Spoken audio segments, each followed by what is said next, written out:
Excellences, Messieurs les Présidents, Mohamed Ould Cheikh El Ghazouani de la République islamique de Mauritanie, président en exercice de l'Union africaine, Azali Ansoumani de l'Union des Comores, Adama Barrow de la République de Gambie, Oumarou Sissoko Embalo de la République de Guinée-Bissau, Brice Clotaire Oligui Nguema de la République gabonaise.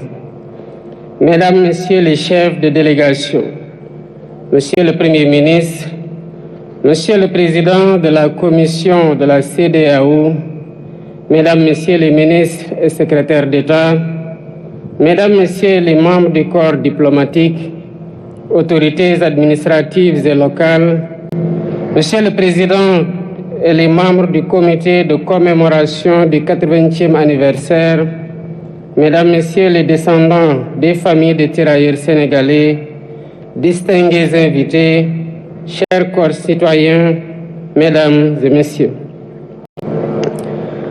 Avant tout propos, je voudrais vous remercier chaleureusement, mes chers frères présidents Ghazouani, Azali, Barrow, Embalo et Nguema, d'avoir bien voulu repousser de votre présence cette première édition de commémoration de l'histoire tragique qui s'est déroulée ici à Thiaroye il y a 80 ans maintenant, malgré vos agendas chargés.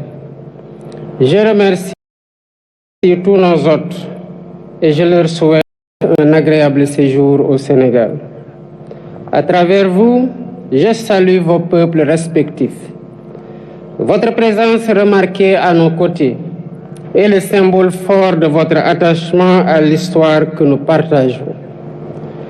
Grande est mon émotion en cette date et en ces lieux qui nous parlent, où des héros africains sans défense, armés de courage, de dignité et de fraternité africaine, ont été froidement abattus. Il s'agissait là d'un massacre. 80 ans après ce crime de masse, le silence de Thiaroye est toujours aussi assourdissant. Les murmures venus d'outre-tombe nous interpellent avec fracas, pendant que l'ampleur de ce crime demeure minimisée et souvent même niée par certains milliers des héritiers de ceux qui l'ont commis. Sur cette terre blessée de Thiaroye résonnent encore les rafales sifflant au bout des canons, comme pour rappeler que l'horreur est toujours là, entière, immortelle. Des profanes comme beaucoup d'entre nous, jeunes et moins jeunes, se poseraient la question de savoir de quoi s'agissait-il exactement. Tellement la chape de plomb était fermement posée depuis trop longtemps pour tenter de rayer cet épisode fâcheux de notre histoire. Il s'agissait d'Africains en majorité arrachés à leur terroir contre leur gré, pour aller combattre au service de l'empire colonial français. Ils formaient le régiment des tirailleurs sénégalais. Ils venaient presque de tous les territoires coloniaux d'Afrique occidentale, équatoriale et de l'Est, devenus au moment des indépendances 17 pays. Ils étaient du Bénin, ils étaient du Burkina Faso, du Cameroun, des Comores, du Congo, de la Côte d'Ivoire, de Djibouti, du Gabon, de la Guinée, de Madagascar, de la République centrafricaine, du Sénégal, du Tchad et du Togo. Longtemps ignorés et banalisés, ces tirailleurs ont pourtant bravé les épreuves pour aller combattre très loin de chez eux. Des conditions de voyage éprouvantes, entassés dans les cales des bateaux, aux champs de bataille où ils ne portaient que des tenues simples sans défense, jusqu'en 1943, quand les Américains les équipèrent, les tirailleurs ont tout sacrifié. Ils ont donné de leur jeunesse, ils ont donné de leur sang, ils ont donné de leur chair pour la liberté et pour la paix dans le monde. Excellences, Mesdames et Messieurs, malgré les pertes énormes sous les balles nazies, Les faits d'armes du régiment des tirailleurs sénégalais sont incontestables et ont grandement contribué à la victoire des Alliés. Qu'il s'agisse entre autres de la libération de la Tunisie, du débarquement à l'île d'Elbe, de la libération de Toulon et de celle de Paris, ils ont tenu leur rang en combattant de manière acharnée, parfois jusqu'au sacrifice suprême, pour conquérir une localité ou tenir une position. Ils méritent tous les honneurs, ils méritent notre respect, ils méritent notre admiration. Mais la suite de l'histoire est à l'inverse de ces immenses sacrifices consentis. À la place d'éloges et de reconnaissance, l'ordre fut donné de neutraliser ceux qui avaient enduré la ségrégation dans les prisons allemandes et la rigueur de la captivité. L'irréparable se produisit le 1er décembre 1944, ici à Thiaroye, quand le général Dagnan ordonna de tirer sur des innocents désarmés, dont le seul tort a été de réclamer le paiement de leurs indemnités, primes et autres allocations. C'était là un acte prémédité, visant à réprimer des revendications légitimes, à dissuader d'autres et à perpétuer l'ordre colonial. Le crime fut commis et les faits sont incontestables. Voilà le sort qui a été réservé à certains qui ont contribué à écrire dans le sang et la sueur la glorieuse histoire de la libération.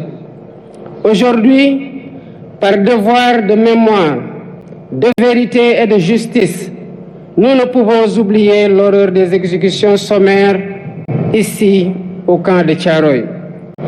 Il est impératif de rappeler l'histoire, toute l'histoire, sans trop de mémoire. C'est ce qui fonde l'essence universelle des valeurs de paix, de liberté et d'égale dignité attachées à la nature humaine. Excellences, Mesdames et Messieurs, toutes ces raisons ont renforcé notre conviction de commémorer l'anniversaire du massacre de Thiaroye pour, d'une part, rendre hommage aux victimes et graver leur mémoire dans notre conscience collective, et, d'autre part, jeter les bases de la restauration de la vérité historique en mettant fin à l'omerta sur cet épisode tragique, omerta voulu et entretenu par l'autorité coloniale.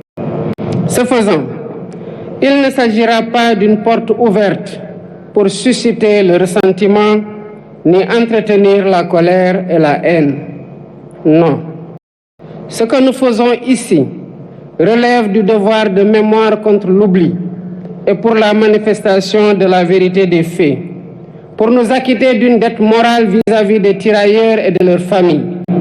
C'est pourquoi nous avons mis en place un comité international de chercheurs indépendants pour aider à la reconstitution exacte des faits et à une meilleure connaissance de cette séquence de notre histoire partagée avec la France.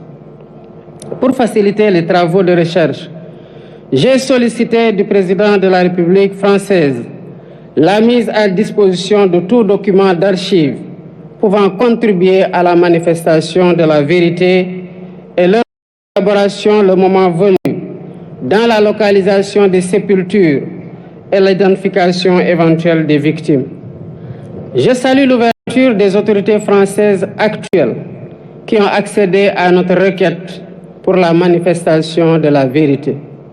Ainsi, avant cette commémoration, des membres du Comité international de chercheurs se sont rendus en France et ont eu des séances de travail avec les autorités françaises et les responsables des sites où sont présumées gardées les archives manquantes. Les recherches se poursuivront après la commémoration. La France vient également de franchir un pas important dans la restauration de la vérité, grâce au président Emmanuel Macron, qui m'a adressé une lettre il y a 3 jours pour assumer que les événements de Thiaroye en 1944 ont abouti à un massacre. Je salue son courage moral. Par ce geste, la France accède à une vieille et légitime demande de reconnaissance. Il s'agit d'une avancée appréciable dans le processus de réhabilitation de l'honneur et de la dignité des tirailleurs victimes à la suite de la déclaration du président François Hollande au cimetière de Thiaroye le 30 novembre 2014, quand il saluait, je cite, « la mémoire d'hommes qui portaient l'uniforme français et sur lesquels la France avait retourné les fusils ». Toutefois, il reste encore beaucoup de zones d'ombre de cette histoire, notamment le nombre de tirailleurs exécutés. Deux rapports contradictoires des autorités coloniales parlent de 35 et 70 morts, pendant que d'autres témoignages évoquent des centaines de morts et de nombreux blessés. Les archives réclamées permettront, d'après les chercheurs, de savoir comment on en est véritablement arrivé à la tragédie de Thiaroye, d'avoir une lecture plus fidèle de l'état d'esprit des tirailleurs rapatriés, de leur nombre exact, de leur identité, de leurs origines, des lieux où ils sont enterrés, des épreuves endurées, des frustrations et humiliations subies, ainsi que du montant qui est dû à chacun. Ce travail est complexe. C'est pourquoi je lance un appel aux acteurs étatiques et non étatiques de tous les pays concernés, y compris la France, aux historiens et chercheurs de tous bords, afin de joindre nos efforts pour porter un regard lucide sur cet épisode sombre de notre histoire commune. Excellences, Mesdames et Messieurs, identifier les victimes et situer les responsabilités est essentiel pour ouvrir la voie à une réconciliation sincère. C'est l'occasion pour moi de rendre un vibrant hommage à tous les Africains et non-Africains qui se sont toujours battus pour que l'histoire des tirailleurs et du massacre de Thiaroye soit préservée de l'oubli et de la falsification. Je pense aux précurseurs, aux hommes et femmes politiques. Je pense aux intellectuels, écrivains, poètes, cinéastes, artistes. Je pense aux bonnes volontés, personnes physiques et morales. Sans la synergie de tous ces efforts, le combat pour la justice et la vérité n'aurait pas prospéré. Mais cette vérité exige encore d'être pleinement révélée, transmise et reconnue. Nous devons encourager cette dynamique pour restaurer la mémoire et la dignité des tirailleurs sénégalais. Pour ma part, j'initierai plusieurs mesures de réappropriation de cette histoire commune avec 16 pays africains frères. Premièrement, un mémorial en l'honneur des tirailleurs sera érigé à Thiaroye pour servir de lieu de recueillement et de mémoire ouvert à toutes les nations dont ils étaient originaires, ainsi qu'au public. Deuxièmement, un centre de documentation et de recherche dédié aux tirailleurs sera érigé pour conserver la mémoire. Ce centre recueillera des archives, témoignages et récits, tout en soutenant la recherche et l'éducation autour de cette histoire partagée.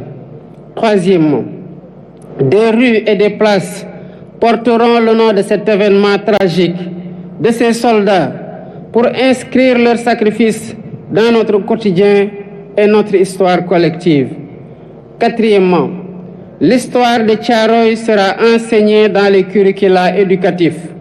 Ainsi, les générations futures grandiront avec une compréhension approfondie de cet épisode de notre passé.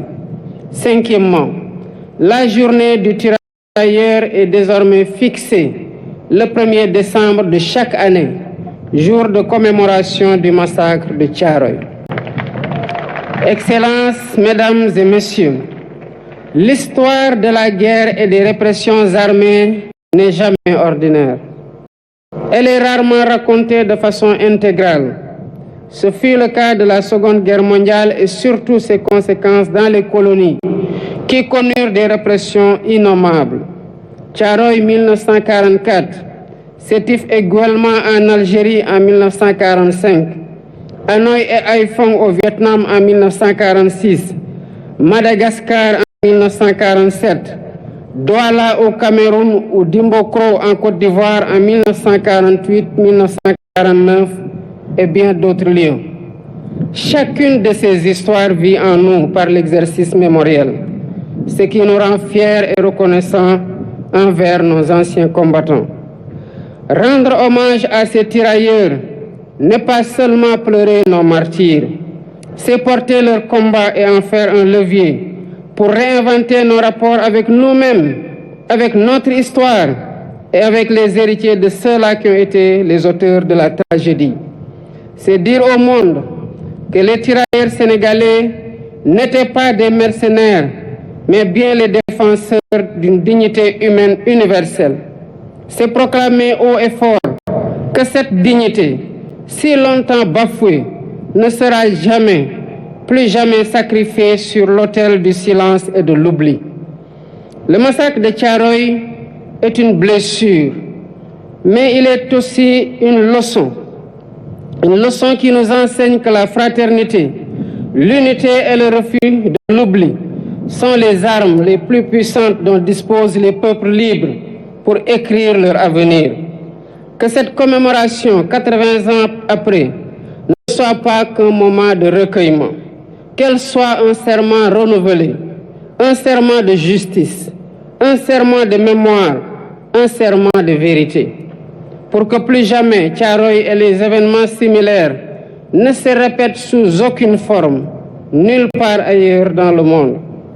Nous honorons aujourd'hui des héros et en les honorant, nous nous rappelons que nous avons nous-mêmes un devoir, celui de leur être fidèles, fidèles à leurs valeurs, fidèles à leur combat et fidèles à leur vision d'un monde plus juste.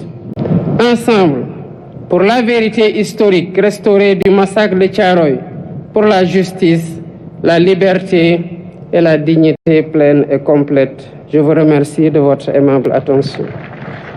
Fermez le banc!